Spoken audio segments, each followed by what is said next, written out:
পর্যন্ত 5 জনের মাথা ফাটানো হয়েছে, 3 জনের হাতে মারা হয়েছে, 2 জনের হাত ভেঙে গেছে বলে খবর। পুলিশ আজকে দলদাসে পরিণত হয়েছে। আমরা শান্তিপূর্ণভাবে এই রাজ্যের মুখ্যমন্ত্রীকে জিজ্ঞেস করতেছিলাম যে 50,000 চাকরির কি হলো। আমরা জিজ্ঞেস করতেছিলাম নেশা কারবারিরা কেন ধরা পড়ছে না, আসল রাঘব বোয়ালদেরকে কবে ধরা হবে, আমরা তা জিজ্ঞেস করতে গেছিলাম। কিন্তু ভীতু মুখ্যমন্ত্রী আমাদের প্রশ্নের সম্মুখীন হতে চায় না।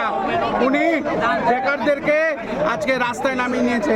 এই রাজ্য নেশায় আগ্রস্ত হয়ে গেছে।